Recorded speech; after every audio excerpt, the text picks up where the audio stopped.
క్రీస్తునందు ప్రియమైన Jesus army machine YouTube వీక్షకులందరికీ మన ప్రభును రక్షకుడునైన యేసుక్రీస్తు నామంలో శుభవందనాలు తెలియజేస్తూ ఉన్నాను. ఈ యొక్క జీసస్ ఆర్మీ మిషన్ యూట్యూబ్ ఛానల్కు మిమ్మల్ని అందరినీ కూడా ప్రేమతో ఆహ్వానిస్తూ ఉన్నాను.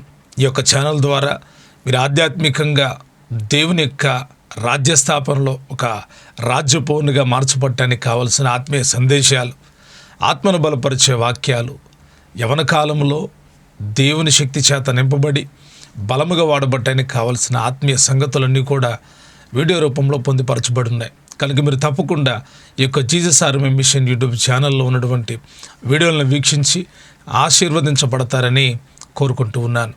ఇది నా చాలా శ్రేష్టమైనటువంటి అద్భుతమైనటువంటి విషయాన్ని నేను మీకు తెలియచేయాలని ఆశిస్తూ ఉన్నాను. బైబిల్ గ్రంథంలో చాలా అద్భుతమైనటువంటి సంగతులు ఉన్నాయి. దేవుడు ఆకాశం నుండి భూమి వైపు చూస్తూ ఉన్నాడు. భూమి మీద ఉన్న నరుల వైపు ఆయన దృష్టించాడు. ఎవరు తనకు నమ్మకస్తులుగా ఉంటారు అని ఆయన దృష్టించినప్పుడు చాలామంది నమ్మకస్తులుగా కనబడట్లేదు. అయితే నమ్మకస్తులైన వారిని దేవుడు దృష్టించుతున్నాడు. నమ్మకస్తులైన వారిని దేవుడు చూస్తూ ఉన్నాడు. ఎవరెవరు దైవగ్రంథంలో నమ్మకంగా ఉన్నారు అని ఆలోచిస్తే చాలామంది కొన్ని సందర్భాల్లో నమ్మకస్తులుగా లేరు. కానీ దేవుడు అంటే నమ్మకం ఉంది. వారికి దేవుని మీద నమ్మకం ఉంచారు.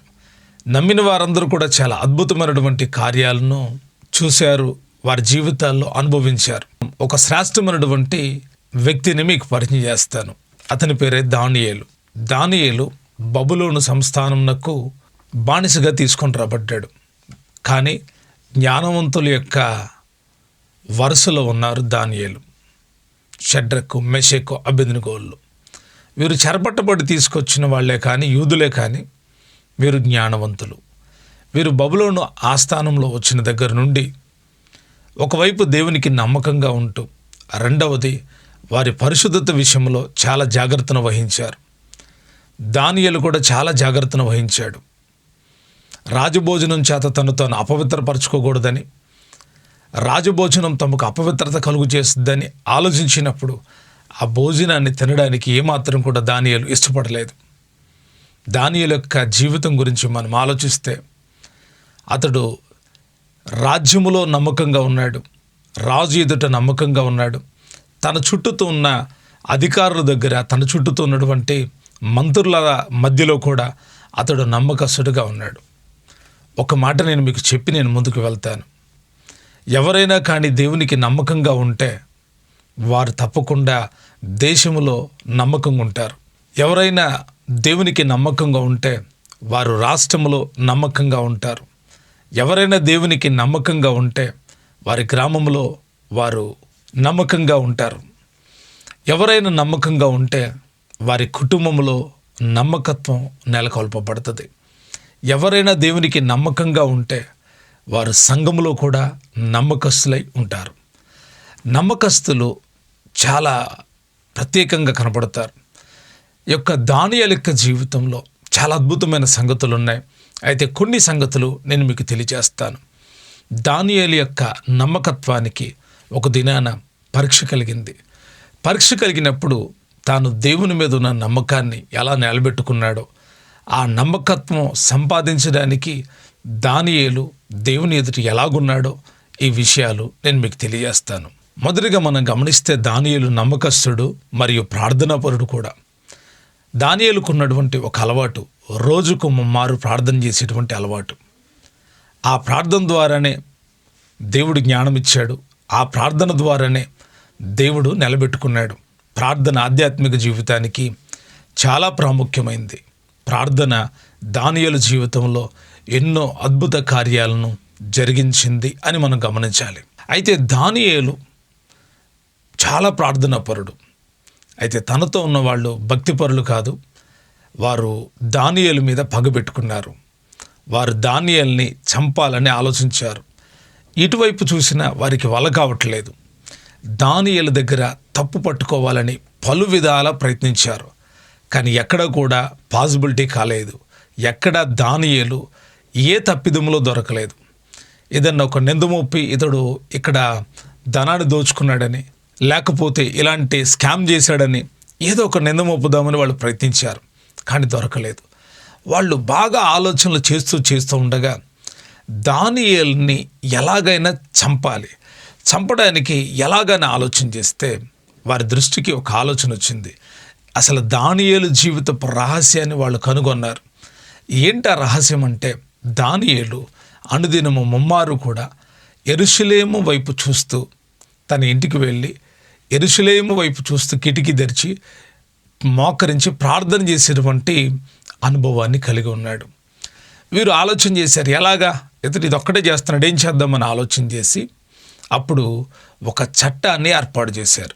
ఎవరైతే పగబెట్టుకున్నారో, ఎవరైతే శత్రుత్వం కలిగి ఉన్నారో వాళ్ళందరూ ఆలోచన చేసి 30 దినాల వరకు దేశంలో ఉన్న మనుషుడు ఎవడూ కూడా, మాదీయ పారసీక ఈ దేశంలో ఉన్న వాళ్ళందరూ కూడా రాజుకు తప్ప ఎవ్వరికీ ప్రార్థన చేయకూడదు, మనవి చేయకూడదు. వారి సమస్యలు ఏమున్నా వచ్చి రాజుగారికే చెప్పుకోవాలి. రాజుగారే ఈ దేశానికి అధిపతి కాబట్టి రాజుగారికే చెప్పుకోవాలి అని చెప్పి రాజుకి ఈ విషయాన్ని తెలియజేసి సంతకాలు చేయించి చట్టం చేయించారు. అయితే ప్రార్థన రాజు దగ్గర చేయించాలనే చట్టంలోనే ఇంకొక భాగం ఉంది. ఏంటి ఆ భాగం అంటే, ఎవరైతే రాజునకు కాకుండా మరి ఏ ఇతర దేవుళ్ళకైనా వాళ్ళు పూజ చేసినా విన్నవించుకున్నా వారిని సింహాల గుహలో పడవేస్తారు. ఈ శాసనం చేయించి వారు రాజు చేత సంతకం చేయించి ఆ ముద్ర వేసి దేశమందంతటా ప్రకటించారు. దేశమందంతటా ఈ శాసనం వెళ్ళిపోయింది. అందరూ తెలుసుకొని ఇక రాజునకు మొక్కడం ప్రారంభించారు. రాజునే పూజించడం, రాజునికే తమ మనలు చెప్పుకోవడం మొదలుపెట్టారు. దానియేలు ఈ శాసనం విన్నప్పటికీ యథావిధిగా వెళ్ళి తన ఇంటికి వెళ్ళి యెరూషలేము తట్టు చూసి ప్రార్థన చేస్తూ ఉన్నాడు. ఇక్కడ ఒక విషయం నేను మీకు చెప్తూ ఉన్నాను. చట్టం మారిపోయింది. ఒకప్పుడు చట్టం ఎవరైనా ప్రార్థన చేసుకోవచ్చు, కానీ ఇప్పుడు చట్టం ఏమైంది అంటే రాజునకు మాత్రమే మనవి చేయాలి. ఇది చట్టం. చట్ట ఉల్లంఘన చేస్తే సింహాల బోన్లో పడవేయబడతారు. ఇట్టి శాసనము తెలిసిన దానియేలు ఏం చేస్తున్నాడో తెలుసా? యథావిధిగా ప్రార్థన చేస్తున్నాడు. చట్టం మారింది కానీ ప్రార్థన మానలేదు. ఈ విషయాన్ని బాగా గుండెలో పెట్టుకోండి.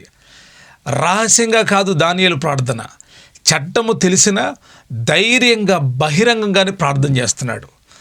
ఏంటంటే ఈ అధ్యాయంలో ఉన్న విషయం అంటే, దానియేలుకి ఈ చట్టం తెలిసింది. అందరూ భయపడిపోయారు. అందరూ భయపడిపోయి రహస్యంగా ఎవరు ప్రార్థన చేయట్లా, అందరూ రాజునకు విన్నవిస్తున్నారు. లోకంలో ఏం జరుగుతుందో ఇంకా క్లుప్తంగా రాయబడలేదు, కానీ వీళ్ళ టార్గెట్ ఏంటి అంటే దానియేలు. కాబట్టి దానియేలు ఏం చేశాడు అంటే, దేవునికి భయపడేవాడు కనుక, దేవుని నమ్మినవాడు కనుక, దేవుని మీద విశ్వాసం ఉంచినవాడు కనుక తన దేవునికి ప్రార్థన చేస్తూ వచ్చాడు. తన దేవునికి ప్రార్థన చేస్తూ వచ్చాడు.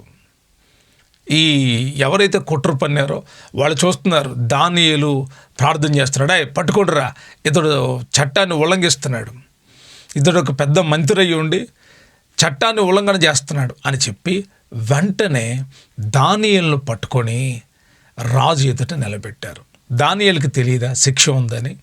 తెలుసు. మొదటిది, దానియేలు ప్రార్థన ఆపలేదు. మీ ఆధ్యాత్మిక జీవితాల్లో మీకొచ్చిన సమస్యల మధ్యలో, మీకొచ్చిన ఒత్తిడి మధ్యలో, మీకొచ్చినటువంటి ఇబ్బందుల మధ్యలో మీరు ఎంతగా ప్రార్థించగలుగుతున్నారు? మీ ప్రార్థన జీవితానికి ఆటంకాలు కలుగుతున్నాయా? మీ ప్రార్థన జీవితాన్ని ఆపివేస్తున్నారా? కొద్దిమంది ఒక శ్రమ రంగాలనే ప్రార్థన చేయడం ఆపేస్తారు, ప్రార్థనకు రావడం ఆపేస్తారు, ప్రార్థనలో ఉండడం ఆపేస్తారు. ప్రార్థన ఎప్పుడు ఆగకూడదు. సమస్యలు ఎన్నొచ్చినా, చట్టాలు ఎన్ని మారినా, దేశ చట్టాలే మారినా, రాష్ట్ర చట్టాలే మారినా, గ్రామ చట్టాలే మారినా, మన ప్రార్థనా జీవితం ఎప్పుడూ ఆగిపోకూడదు, ముందుకు సాగిపోతూనే ఉండాలి. ఎల్లప్పుడూ దేవునికి ప్రార్థన చేస్తూనే ఉండాలి, ఆపకూడదు. చట్టం మారింది కానీ ప్రార్థన అనుభవం మారలేదు. దానియేలు ప్రార్థన చేయడం మానేలేదు. దానియేలు దేవునికి మొరపెట్టడం మానేలేదు. దానియేలు దేవుని స్తుతించడం మానేలేదు. ఎందుకు మనం మానేయాలి? ప్రార్థన ఆపేయమంటే ఆపేస్తామా?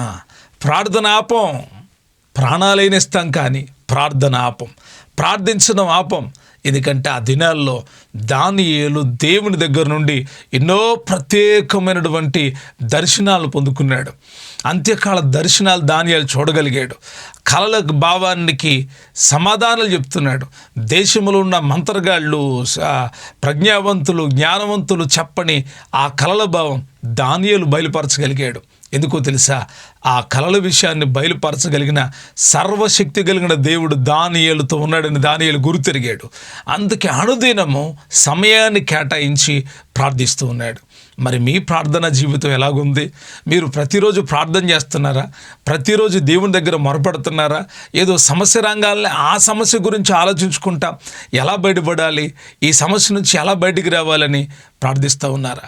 యవన కాలంలో ఉన్న దానియేలు దేవుని ఎదుట ఎంత బలమైన యోధుడిగా కనబడుతున్నాడంటే ప్రార్థన విడిచిపెట్టట్లేదు, ప్రార్థన వదిలిపెట్టట్లేదు.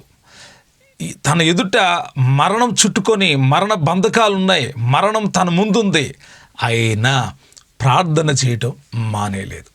నేను ఒక మాట చెప్తాను, మీరు ప్రార్థన చేయడం మొదలు పెడితే మీ లోపల విశ్వాసం పెరుగుతుంది. మీరు ప్రార్థన చేయడం మొదలు పెడితే దేవుడు తన కార్యాలను మీ ఎడల జరిగిస్తాడు. దానియేలు యొక్క జీవితంలో నమ్మకమైన జీవితానికి మూలస్తంభం ప్రార్థన అనుభవం. రెండవదిగా శిక్ష పడుతుంది అని తెలుసు, కానీ దానియేలు శిక్షకు భయపడలేదు. మనమైతే మన పరిస్థితి ఎలాగుంటుంది? ఎవడన్నా రాయ్ నేను చంపేస్తానరా అంటే వాడి గురించి ఆలోచన, వాడు చంపుతానన్నాడు, ఎటు నుంచి వచ్చి చంపుతాడో, ఎలాగ చంపుతాడో అని అదే ఆలోచనలో ఉండిపోతాం. ఎప్పుడైనా ఒక భయంకరమైన వార్త మీకు వినబడింది, మీకు ఇంకా ఆరోగ్యం సెట్ అవ్వదు అని వినపడింది అనుకోండి, మీరేం చేస్తారు? భయపడతారా? ధైర్యంగా ఉంటారా? మీరు ఎలాగుంటారు? ఆ పరిస్థితులు ఎలాగుంటాయి? మీరు చచ్చిపోతారని తెలిసిందనుకోండి, మీరు ఎలాగుంటారు? ధైర్యంగా ఉంటారా? ధైర్యంగా ఉంటారా? నేనంటాడు, దేవుని పిల్లలైతే ధైర్యంగానే ఉంటారు, భయంతో ఉండరు. పౌలు గారు వాళ్ళు ఏమంటారు తెలుసా? బ్రతుకుటే క్రీస్తే, చావైతే లాభమే అంటారు. దానియేలు కూడా ఇటువంటి తెగింపుతో ఉన్నాడు తెలుసా? చట్టం తన ముందున్న, మరణం తన ముందున్న దానియేలు భయంతో లేడు, ధైర్యంగా ఉన్నాడు. నమ్మకం ఎప్పుడు ధైర్యాన్ని కలిగిస్తుంది. ఇతనికి దేని బట్టి ధైర్యం అంటే, ఇతడు మంత్రి కాబట్టి ఏదో మేనేజ్ చేసేటువంటి ధైర్యమా? రాజుకి చాలా సన్నిహితంగా ఉన్నాడు అందుకు ధైర్యమా? రాజుకి దానియేలు అంటే బహుప్రేమ అందుకు ధైర్యమా? రాజు తప్పిస్తాడని ధైర్యమా? కాదు. దానియేలుకి ఏమి ధైర్యం అంటే, రాజులకు రాజైన నా ప్రభువు ఉన్నాడు, ఆయన నన్ను తప్పిస్తాడు అనేటువంటి ధైర్యం. ఎవరు నమ్మకస్తులుగా ఉంటారో వారు ధైర్యంగా మాట్లాడతారు. నమ్మకం లేని వాళ్ళే నక్కి మాట్లాడతారు. నమ్మకత్వం లేదనుకోండి, వాళ్ళ మాటల్లో భయం కనపడుతుంది. కానీ నమ్మకమైన వాళ్ళు ఎలాగుంటారో తెలుసా? ధైర్యం కలిగి ఉంటారు. దానియేలులో రెండవదిగా మనం గమనిస్తూ ఉన్నప్పుడు ధైర్యంగా ఉన్నాడు. శిక్షకు భయపడట్లా. చాలాసార్లు చిన్న వాటికే మనం కాల్త చెందుతూ ఉంటాం, భయపడిపోతూ ఉంటాం. చాలాసార్లు కొన్ని భయాలు మనల్ని కృంగదీస్తాయి. మన భయం మనల్ని రోగానికి తీసుకొని వెళ్తుంది. మన భయం మూలాన మనం ఒక అడుగు ముందుకు కూడా వేయలేం. ఆకారంలో పెద్దగా ఉన్నా, ధనములో పెద్దగా ఉన్నా ఏదో భయం వెంటాడుతూనే ఉంటుంది. భయం. ఎందుకు ఆ భయం? దేవుని పిల్లలు ఎప్పటికీ భయపడరు, దేవునికి మాత్రమే భయపడతారు. ఈ లోకములో ఉన్న వాటి చట్టాలకైనా, ఈ లోకములో ఎవరైనా మీరు దేవుని నమ్ముకున్నారు కాబట్టి చంపేస్తాం మిమ్మల్ని అంటే ఏ మాత్రం భయపడరు. మీరు దేవుని నమ్ముకున్నారు కాబట్టి మిమ్మల్ని తొలగించేస్తున్నాం, ఏమీ భయపడరు. ఎందుకో తెలుసా? వారు నమ్మకస్తులై ఉన్నారు. యేసు ప్రభు వారితో ఉండేవాళ్ళు నమ్మకస్తులై ఉన్నారు. దానియేలు నమ్మకస్తుడై ఉన్నాడు. చట్టానికి భయపడట్లేదు. చాలాసార్లు మనం భయపడుతున్నాం. ఎవడో మళ్ళీ భయపడుతున్నాడు. మనం ఏమైపోతున్నామంటే భయపడిపోతున్నాం. వాడు అన్నాడు, నేను నాశనం చేసేస్తాం, మీ కుటుంబాన్ని నాశనం చేసేస్తాం, మీ ఇల్లు కనబడకుండా చేస్తాం, మిమ్మల్ని ఉండకుండా చేస్తాం, మిమ్మల్ని నరికేస్తాం, మిమ్మల్ని చంపేస్తాం. ఇప్పుడు భయపడుతున్న వాళ్ళు ఎంతమంది ఉన్నారు చెప్పండి? చాలామంది భయపడుతున్నారు. క్రైస్తవ్యాన్ని అడ్డుపడడానికి, క్రీస్తు సువార్తను ప్రకటించనీయకుండా ఎంతోమంది భయపడుతున్నారు. వారి భయాలకి క్రైస్తవులు ఎప్పుడు భయపడరు. ఎందుకంటే క్రీస్తు స్వభావాన్ని ధరించుకున్నవాడు క్రైస్తవుడు. ఆయన సిలువలో కార్చిన రక్తము ద్వారా మనకు ధైర్యం ఉంది. ఇప్పుడు మనం ధైర్యంగా మాట్లాడగలం, ధైర్యంగా నిలబడగలం. భయపడితే భయపడేవాడు కాదు క్రైస్తవుడు. క్రైస్తవుడు అంటే దెయ్యానికి భయాన్ని పుట్టించేవాడు కానీ దెయ్యానికి భయపడేవాడు కాదు. క్రైస్తవుడు నిమ్మకాయలకి భయపడ్డు, క్రైస్తవుడు మిరపకాయలకు భయపడ్డు, క్రైస్తవుడు ఒకవేళ చట్టాలు మార్చే చట్టాలు కూడా భయపడ్డు. క్రీస్తు ప్రభువారికి దూరం చేయడానికి ఏమైనా చట్టాలు సృష్టిస్తే వాటికి కూడా భయపడ్డు క్రైస్తవుడు. ఎందుకంటే ఎప్పుడైతే క్రీస్తులోకి వస్తాడో అప్పుడే క్రీస్తుతో జీవించడానికి ఇష్టపడ్డాడు. అప్పుడే తాను మరణమైన క్రీస్తు కొరకు బ్రతుకుతానని తీర్మానంతో ఉన్నాడు. కనుక ఎప్పటికీ భయపడ్డు. దానియేలు యొక్క జీవితాన్ని పరిశీలన చేస్తే ఆ సమయం చాలా క్రిటికల్ పొజిషన్. ఆ సమయంలో అసలు మాటలు రావు. ఆ సమయంలో ఎలాగుండదంటే వాళ్ళు ఒకవేళ వచ్చి పట్టుకోవడానికి ప్రయత్నిస్తున్నా పారిపోతారు, అక్కడ ఉండరు, వెళ్ళిపోతారు. కానీ దానియేలు ధైర్యంగానే ఉన్నాడు. రాజు ఎదుట నిలబడిన శిక్ష ఖరారైన దానియేలు ఎలాగున్నాడు తెలుసా? ధైర్యంగా ఉన్నాడు. నమ్మకత్వం ధైర్యాన్ని కలిగిస్తుంది. నమ్మకత్వం ప్రార్థన జీవితాన్ని పెంపొందింప చేస్తుంది. ఆత్మీయ జీవితంలో చాలా చాలా ప్రాముఖ్యమైన విషయం. మనము ఎన్ని పరిస్థితులు వచ్చినా, ఒకవేళ చావు బ్రతుకుల మధ్య జీవితాన్ని కొనసాగించాల్సి వచ్చినా మనము ధైర్యము కలిగి ఉండాలి. ఎందుకు ధైర్యం? మన ధైర్యం ఏంటి నీ ధైర్యం? నీ ధైర్యం అంటే నా డబ్బు కాదు నా ధైర్యం, నా ఆస్తి కాదు నా ధైర్యం, నా బంధు బలగం కాదు నా ధైర్యం, నా అధికారం కాదు నా ధైర్యం, నా హోదా కాదు నా ధైర్యం. నా ధైర్యం నా రాజు నాతో ఉన్నాడు, నా ప్రభు నాతో ఉన్నాడు, నా దేవుడు నాతో ఉన్నాడు, నా యేసయ్య నాతో ఉన్నాడు. అదే నా ధైర్యం. ఆయన నాతో ఉన్నాడు కాబట్టి నా ధైర్యం ఇదే. నన్ను చట్టాలు ఏమీ చేయలేవు, నన్ను ఎవరేం చేయలేరు. ఏ చట్టాలు నా ప్రాణం తీయాలని చూసినా నేను భయపడను. ఎందుకు అంటే నా ధైర్యం నా ప్రభు, నా రాజు యేసుక్రీస్తు ప్రభువారే. మన ధైర్యం కూడా అంతే. మీ ధైర్యం కూడా అంతే ఉండాలి. భయపడకండి, దేవుడు సమస్తాన్ని సాధ్యపరచగలడు. సువార్తకు అడ్డుపడి మిమ్మల్ని సువార్త చేయనీయకుండా అడ్డుపడుతున్నారా? భయపడకండి. దేవునికి నమ్మకంగా ఉండనీయకుండా మిమ్మల్ని భయాందోళన గురి చేస్తున్నారా? భయపడొద్దు. నమ్మకస్తుడు ఎప్పుడు కూడా భయపడడు. తాను నమ్మిన ప్రభువుకి ప్రాణాలు ఇస్తాడు. అపోస్తలులు ఎవరు భయపడలేదు. వాళ్ళు ప్రాణాలు సైతం లెక్క చేయకుండా దేవుని కొరకు పానార్పణంగా పోయిపడ్డారు. కాబట్టి అటువంటి ధైర్యమును పరిశుద్ధాత్ముడు మీలో నింపునుగాక. దానియేలు కలిగి ఉన్న ధైర్యం ప్రతి ఒక్క క్రైస్తవునిలో, ప్రతి ఒక్క యవనస్తులో, ప్రతి ఒక్క ప్రార్థనా వీరుల్లో కలుగునుగాక. ధైర్యం కలిగి ముందుకు కొనసాగుదురుగాక. తర్వాత దానియేలు జీవితంలో ఉన్న మూడో అనుభవాన్ని మీకు చెప్తున్నాను. దానియేలు బలమైన విశ్వాసాన్ని కలిగి ఉన్నాడు.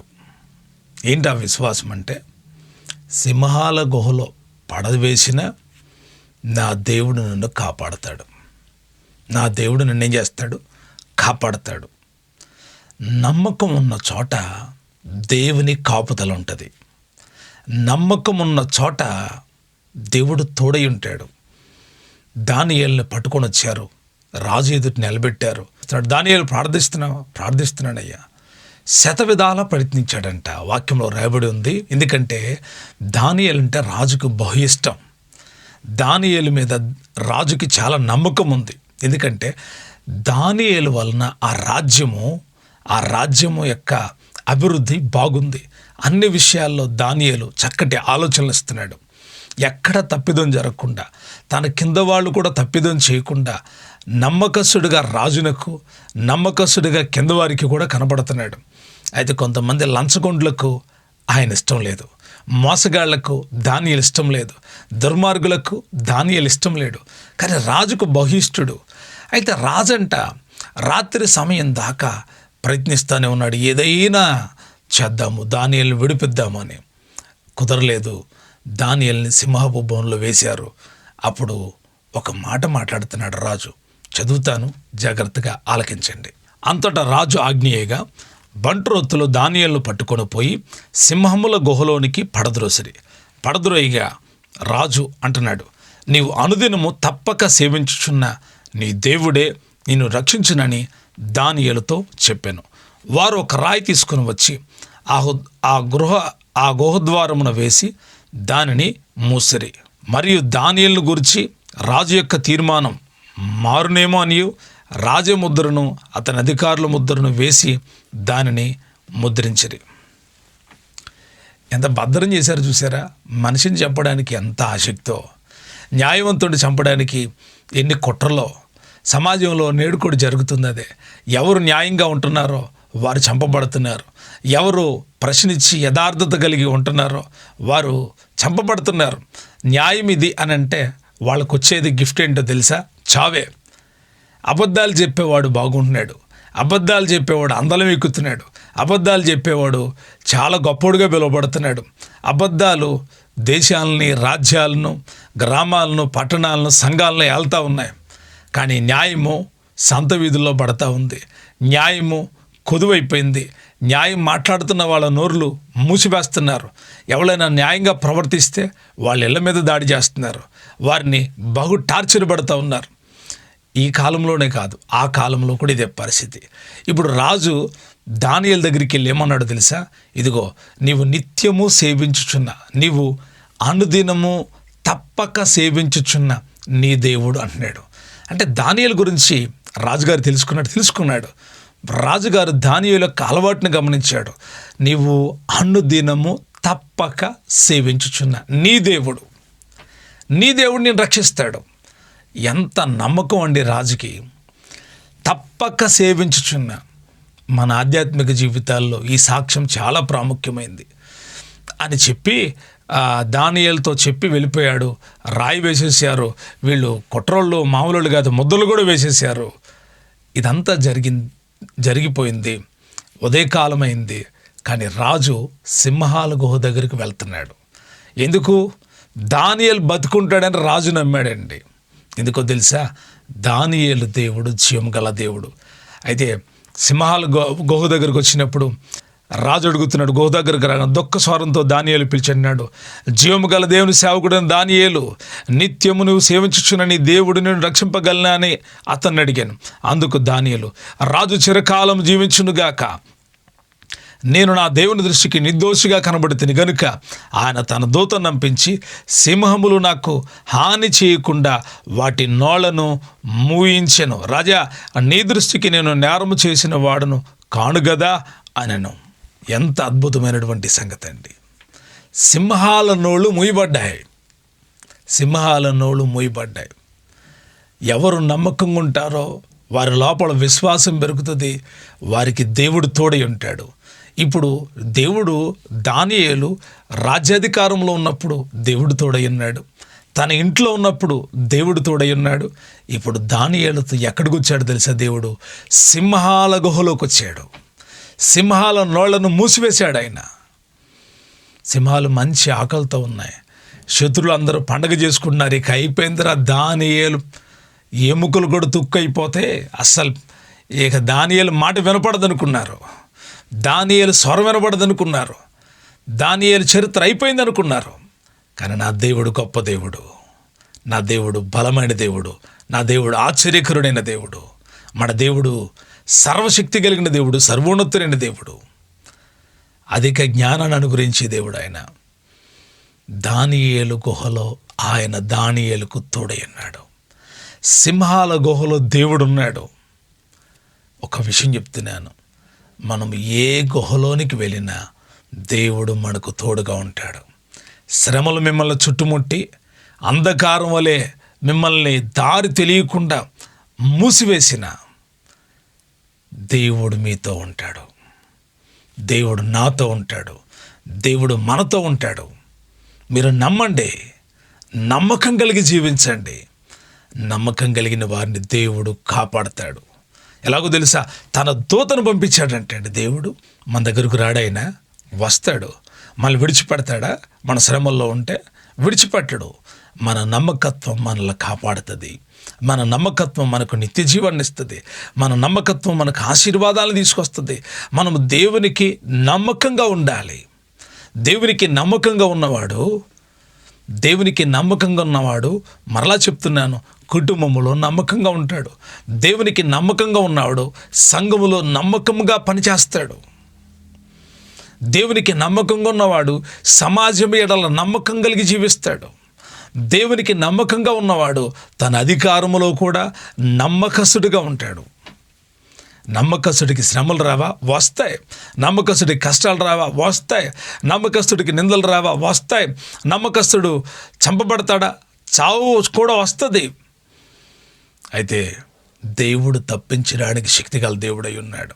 అయితే ఏం చేయాలి? నమ్మకముగా జీవించాలి, నమ్మకముగా ఉండాలి. మనలో ఉన్న నమ్మకాన్ని ఎప్పటికప్పుడు కాపాడుకుంటూ ఉండాలి. మనం దేవునికి నమ్మకస్తులుగా జీవించగలిగితే, దేవునికి నమ్మకంగా ఉంటే దేవుడు మీతో ఉంటాడు. దానియేలు జీవితంలో 3 ప్రాముఖ్యమైన విషయాలు నేను మీకు తెలియజేశాను. ఒకటి, దానియేలు చట్టం మారింది కానీ ప్రార్థన మారలేదు. ప్రార్థన స్థితి మారలేదు. సమస్యలు మనకి ఎన్నొచ్చినా మన ప్రార్థన స్థితి ఎప్పటికీ మారకూడదు. ప్రార్థన చేస్తూనే ఉండాలి. రోగం వచ్చినా, మరణ బంధకాలు వచ్చినా, నిందలు వచ్చినా, కష్టాలు వచ్చినా విశ్వాస యాత్ర ఆగకూడదు. ముందుకు సాగుతూనే ఉండాలి. దేవుడితో చేసుకున్న తీర్మానాన్ని ఆపకూడదు, ముందుకే వెళ్ళాలి. రెండవదిగా, శిక్ష పడుతుందని తెలిసిన దానియేలు భయపడలేదు. ఎందుకు భయపడాలి? దేవుని పిల్లలం, మన నిరీక్షణ ఒకటి ఉంది. మనం ఇక్కడ కన్ను మూస్తే మన ప్రభుతో ఉంటాం, మన ప్రభు దగ్గరికి చేరతాం, నిత్య రాజ్యానికి చేరతాం, యుగ యుగాలుండే ఆయన సమ్ముఖంలోకి వెళ్తాం. ఆ ధైర్యం మనకు ఉంది కదా. మనతో ఉన్నవాళ్ళు మన కష్టాలు చూసి వెళ్ళిపోతారేమో, కానీ దేవుడు మనతో ఉంటాడు. మూడవదిగా, దానియేలు యొక్క జీవితంలో బలమైన విశ్వాసాన్ని కలిగి ఉన్నాడు. నేను సేవించే దేవుడు నన్ను తప్పకుండా రక్షిస్తాడు. రాజునకు కలిగిన విశ్వాసం కాదు, దానియేలుకు కూడా బలమైన విశ్వాసం ఉంది, నా దేవుడును రక్షిస్తాడని. ఆ విశ్వాసమే దానియేలును రక్షించింది. సింహాల గుహలో దేవుడుంటే మన కష్ట సమయాల్లో కూడా దేవుడు మనతో ఉంటాడు. మన దుఃఖ సమయంలో కూడా దేవుడు మనతో ఉంటాడు. మన కఠిన పరిస్థితుల మధ్యలో కూడా దేవుడు మనతో ఉంటాడు. చట్టాలు మనల్ని ఏమీ చేయలేవు. గుర్తుంచుకోండి, దేవుడు మనతో ఎల్లప్పుడూ తోడే ఉంటాడు. ఈ సందేశం ఉంటున్న ప్రియ స్నేహితులారా, ప్రియ దేవుని బిడ్డలారా, మీ ఆధ్యాత్మిక జీవితాలు బలపరచబడాలని నేను ఈ మాటలో మీకు తెలియజేస్తూ ఉన్నాను. మీ లోపల ప్రార్థన ఆగిపోకూడదు, ధైర్యంగా ఉండాలి. విశ్వాసం మరింతగా మీలో కొనసాగునుగాక. దేవుని బట్టి ధైర్యంగా ఉందురుగాక. ప్రార్థన ఆగిపోకుండా మీ నిరంతర జీవితంలో, ఆధ్యాత్మిక జీవితంలో ఎల్లప్పుడూ ప్రార్థనా వీరులుగా ఉండి పరలోక ఆశీర్వాదాలు పొందుకుందురుగాక. ప్రభు మనందరికీ తోడయుండి నడిపించునుగాక. చిన్న ప్రార్థన, కళ్ళు మూసుకుంటారా? ప్రేమ కలిగిన మా ప్రియ పరలోకపు తండ్రి, ఈరోజు మీరు నేర్పించిన సత్యవాక్కులను బట్టి స్తుతులు చెల్లిస్తూ ఉన్నాం. ఈ వాక్యము ఆధ్యాత్మిక జీవితాల్లో యవనస్తులను, వృద్ధులను, ఆత్మీయులైన వారందరినీ, స్నేహితులను తాకునుగాక. మా ఆశీర్వాదం నీలోనేనయ్యా. మిమ్మల్ని బట్టే మాకు ధైర్యం ప్రభువా. ప్రార్థన ఆగిపోకూడదు. శ్రమలు ఎన్నొచ్చినా, కష్టాలు ఎన్నొచ్చినా, శోధనలు ఎన్నొచ్చినా, ఇరుకులు ఇబ్బందులు ఎన్నొచ్చినా, ఏ కార్యాలు నేను నుంచి దూరం చేయాలని మాకు అడ్డుగా వచ్చినా, మా ప్రార్థన ఎల్లప్పుడూ మీ సన్నిధానమునకు చేరునుగాక. దోమమోలే నీ సన్నిధానమునకు చేరునుగాక. ప్రార్థన ఆగిపోకుండా ప్రతి ఒక్కరూ ఎల్లప్పుడూ ప్రార్థించుదురుగాక. నా తండ్రి, అలాగే నిన్ను బట్టి ధైర్యం కలిగి జీవించుదురుగాక. ధనము బట్టి కాదు, లేకపోతే బంధు బలగాన్ని బట్టి కాదు, నిన్ను బట్టి ధైర్యం కలిగి ఉందురుగాక. ఆ రీతిగానే విశ్వాసములో వృద్ధి పొందించండి. ఇటువంటి శ్రమల మధ్యలో ఎవ్వరూ రక్షించలేని పరిస్థితి, రాజే రక్షించలేని పరిస్థితుల మధ్యలో కూడా నీవున్నావనే ధైర్యం, నీ మీద ఉంచిన విశ్వాసం దానియేలుకు తోడున్నట్టుగా ప్రభా, మా ప్రతి సమస్యల్లో మాకు తోడున్నారయ్యా, వందనాలు. ఇంక ఎందరైతే విశ్వాసములో బలహీనులుగా ఉన్నారో వారు బలపరచబడుదురుగాక. దానియేలుకు తోడైనట్టు మీరు ప్రతి ఒక్కరికి తోడైందురుగాక. ఈ సందేశమంతయు ప్రతి రుదులో ఒక నది వలె ప్రవహించి ప్రతి ఒక్కరిని బలపరచునుగాక, విశ్వాసములో స్థిరపరచునుగాక, రాకడు కొరకు ఆయుత్తపరచునుగాక. నజరేయుడైన యేసు నామములో అడిగి వేడుకొనుచు ఉన్నాను తండ్రి, ఆమేన్. Thank you. God bless you. ప్రియ సహోదరులారా, మీరు మొట్టమొదటి ఈ ఛానల్ చూస్తూ ఉంటే తప్పకుండా లైక్ చేసి షేర్ చేయడం మర్చిపోకండి. మీరు లైక్ చేయడం మూలాన ఈ వీడియో ఇంకొంతమందికి ప్రమోట్ చేయబడుతుంది. దానివలన కొందరు ఆధ్యాత్మిక జీవితాలు బలపరచబడతాయి. జస్ట్ మీరు 1 నిమిషం కేటాయిస్తే షేర్ చేయగలరు. తప్పకుండా 1 నిమిషం కేటాయిస్తే లైక్ చేయగలరు. లైక్ చేసి షేర్ చేయండి. దేవుడు మిమ్మల్ని మీ కుటుంబాలను దీవించునుగాక.